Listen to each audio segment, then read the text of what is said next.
je m'appelle Mathieu, je travaille à la bibliothèque de la Limousinière. Je travaille depuis 3 ans ici. Alors pour la sélection Grand Lire, moi j'avais opté donc pour Passeport d'Alexis Michalik, que voici. Ça se passe dans le Nord-Pas-de-Calais, autour de la jungle, donc c'est un bouquin qui traite des migrants.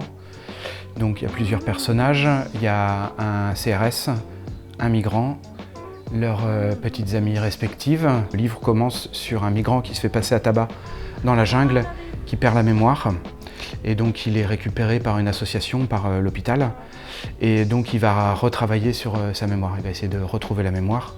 Et c'est d'autant plus important pour lui que comme il doit déposer une demande d'asile, donc il doit retracer tout son parcours. Et ça c'est le premier axe narratif sur lequel va se greffer l'histoire des autres personnages. Ça va s'étoffer et puis à un moment il va y avoir un coup de théâtre, donc je dévoile pas, qui va faire que le lecteur va revoir toute l'histoire depuis le début d'un angle complètement différent. Moi ce qui m'a poussé à choisir ce livre, c'était premièrement la curiosité, parce que la forme c'est du théâtre.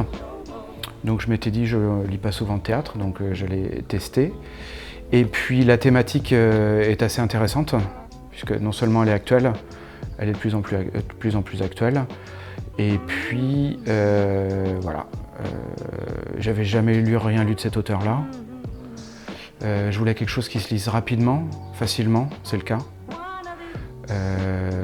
Et comme l'objectif de l'événement Grand Lire, c'est d'essayer de faire lire aux lecteurs de la Comcom des choses auxquelles ils ne sont pas habitués, tant sur la forme, donc le théâtre, que sur la thématique.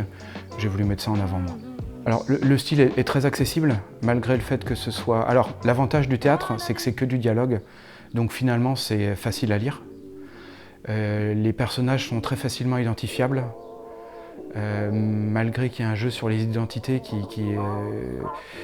fait que des fois ça peut sembler un peu compliqué, mais non, ça se lit hyper bien. Ça sonne réel, en fait c'est pas du tout empoulé ni maniéré, donc en fait les personnages parlent comme des gens normaux. Il y a aussi un éventail de personnages intéressants, donc on va voir par exemple le père du CRS qui est plutôt vieille France, on va avoir un personnage de journaliste qui elle est plutôt engagée, donc en fait on a un panorama un peu des opinions qu'on peut avoir sur la thématique qui est intéressant. Et ce qui est aussi intéressant, c'est que autant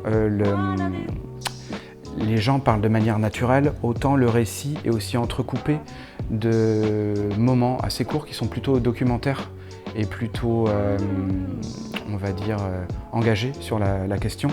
Donc par exemple, on va avoir un dialogue entre la copine journaliste et le beau-père où ils vont s'échanger des arguments sur la migration, sur l'immigration.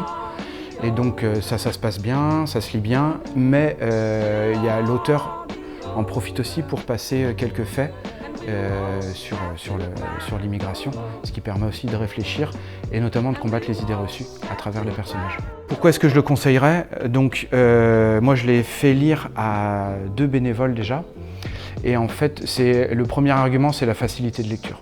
Donc voilà, si les gens cherchent un bouquin qui se lit vite, bien, ce bouquin correspond à ces critères-là. Même si on suit la thématique de la migration, ça permet quand même d'avoir une ouverture sur...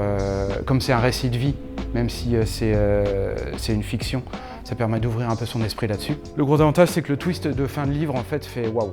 On se dit, ah ouais, donc c'est bien écrit là-dessus. Voilà.